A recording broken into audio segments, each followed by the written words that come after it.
दीपक और मैं हूं आपके साथ ज्योति यादव। राजस्थान में बड़े चुनावी संग्राम की शुरुआत हो चुकी है। सुबह 7 बजे से शाम के 6 बजे तक लगातार वोटिंग जारी होगी और सभी मतदाता जो है वो मतदान केंद्रों पर लगातार पहुंच रहे हैं और लोकतंत्र के इस बड़े पर्व में शामिल हो रहे हैं। इस बड़े चुनाव की हर एक अपडेट हम आपको अपने चैनल पर देते रहेंगे। हमारे साथ आप जुड़े रहे ताकि राजस्थान के इस चुनाव की हर एक अपडेट, पल पल की खबर आपको मिलती रहे। आपको बता दें कि 200 विधानसभा क्षेत्रों में से, विधानसभा सीटों में से सिर्फ 199 पर आज की ये विधानसभा चुनाव हो रही है, क्योंकि एक करणपुर विधानसभा सीट पर कांग्रेस के बड़े नेता का निधन हो गया था, जिसकी वजह से वहां पर चुनाव स्थगित करा दिए गए हैं और 199 सीटों पर विधानसभा का ये चुनाव आज कराया जा रहा है। और आपको बता दें कि पूरे प्रदेश में राजस्थान क्षेत्रफल की दृष्टि से सबसे बड़ा राज्य है और इसमें 5 करोड़ जो है वो मतदाता है पूरे राज्य भर में, जिसमें से 1 करोड़ 70 लाख की आबादी सिर्फ युवाओं की है।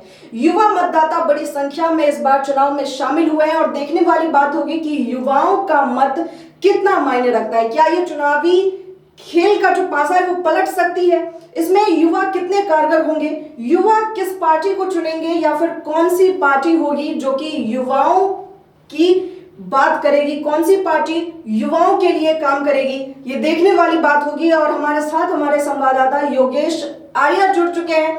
उनसे जानना चाहेंगे कि युवाओं की इस बड़ी संख्या में जो तादाद है वो चुनावी पासा पलटने में कितनी कारगर साबित होगी और कौन सी पार्टी के लिए युवाओं के लिए सोच रही है कौन सी पार्टी, और युवाओं के मन में किस पार्टी ने जगह बनाया है? क्या वो पार्टी बीजेपी हो सकती है या फिर कांग्रेस? इसी के साथ अपडेट आपको दे दें कि अब तक 11 बजे तक कुल 24% मतदान पूरे हो चुके हैं और अशोक गहलोत का एक बड़ा बयान सामने आया है। उनका कहना है कि राजस्थान में रिवाज बदलेगा, एक बार फिर से कांग्रेस की सरकार राजस्थान में बनेगी। योगेश जी ज्योति, जो मैं आपको बता दूं सबसे पहले कि जो 200 विधानसभा सीटें हैं उसमें से 199 सीटों पर वोटिंग होनी है और इस पूरी जो 199 सीटें हैं इसमें से जो युवा मतदाताएं हैं, प्रधानमंत्री नरेंद्र मोदी ने खुद ट्वीट कर उन युवा मतदाताओं से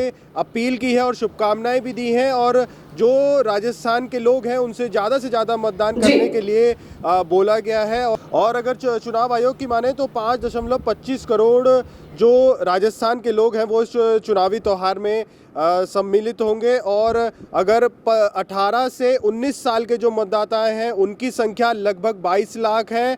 राहुल गांधी ने भी ट्वीट करके लोगों से ज़्यादा मतदाता अपील करने की बात कही है, तो वहीं राहुल गांधी ने ये भी कहा है कि राजस्थान के जो लोग हैं वो अब की बार फ्री स्वास्थ्य व्यवस्था को चुनने जा रहे हैं। राजस्थान के लोग सस्ता सिलेंडर की और सरकार को चुनने जा रहे हैं। राजस्थान के लोग ओपीएस की व्यवस्था को चुनने जा रहे हैं और तमाम ऐसे जो उन्होंने वादे अपने चुनावी घोषणा पत्र में किए थे उसका जिक्र करते हुए ट्वीट पर उन्होंने ये सब कहा है। और वहीं अगर मैं बात करूं बड़े नेताओं की तो बीजेपी से जो पूर्व मुख्यमंत्री वसुंधरा राजे ने वोट डाला है और बड़े बड़े मंत्रियों ने सुबह जाके वोट डाला है, लेकिन अगर सुबह 9 बजे तक की मैं आपको ज्योति बात बताऊं तो लगभग 10% तक की वोटिंग हुई है। अभी तो दिन की शुरुआत हुई है, शाम तक वोटिंग होनी है। लोग, आज छुट्टी का भी दिन है तो लोग हो सकता है खान पान के बाद वोट करने आए, लेकिन जैसे कि नेताओं की अपील भी थी और काफ़ी लोगों ने भी अपील करी थी कि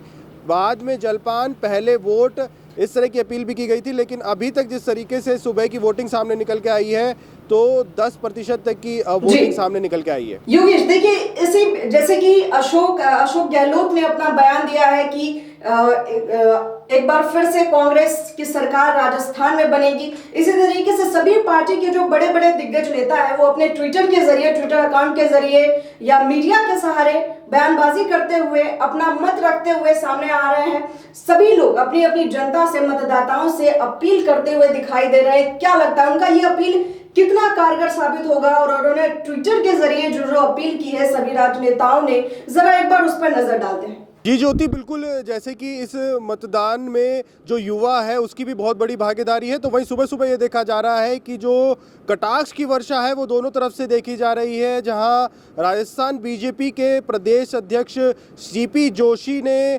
ट्वीट करके जानकारी दी है कि जो राजस्थान है वो प्रधानमंत्री मोदी और भाजपा के साथ चल पड़ा है। अपना मत का प्रयोग अवश्य करें, आपका एक मत सत्य और न्याय के लिए है। और तो वहीं कांग्रेस नेता गौरव वल्लभ ने उदयपुर में वोट डाला है और कहा है कि ईश्वर भी हमारे साथ है और उदयपुर की जनता भी हमारे साथ है। टाइम पास करने वालों का अब टाइम पास हो चला है।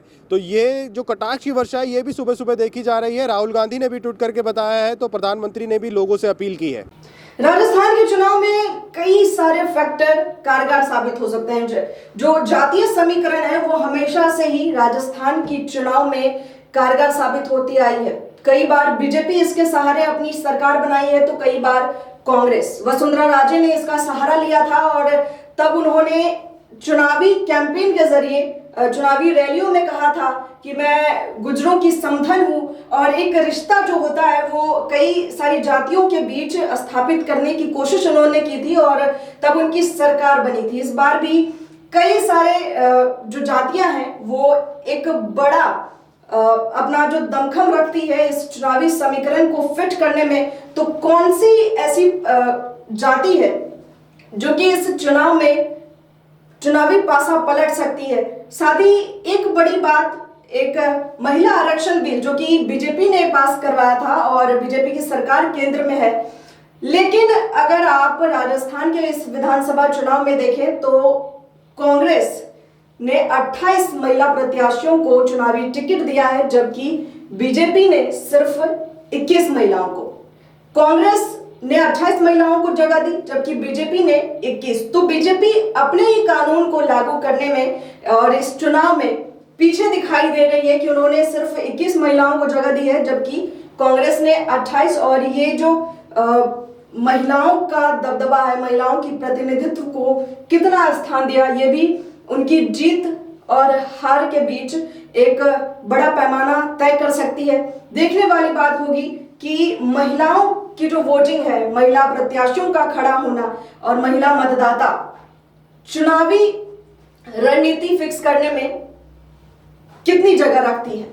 खैर, आप हमारे साथ बने रहे न्यू इंडिया न्यूज नेटवर्क पर। राजस्थान के इस चुनावी संग्राम की पल पल की खबर हम आपको देते रहेंगे, हर एक अपडेट आप तक पहुंचाते रहेंगे। अब तक 24% मतदान पूरे हो चुके हैं। अशोक गहलोत का बड़ा बयान सामने आया है, एक बार फिर से कांग्रेस की सरकार राजस्थान में बनेगी। वहीं बीजेपी के भी कई राजनेता अपनी तरफ से लोगों से अपील करते हुए नजर आ रहे हैं। देखने वाली बात होगी 3 दिसंबर, वो बड़ी तारीख होगी और 6 बजे तक कितना मतदान होता है, किसकी तरफ कितना रुझान होता है, ये एक बड़ी बात सामने आएगी। एक बार फिर से क्या राजस्थान में कांग्रेस की सरकार बनती है या फिर बीजेपी सत्ता में काबिज होती है?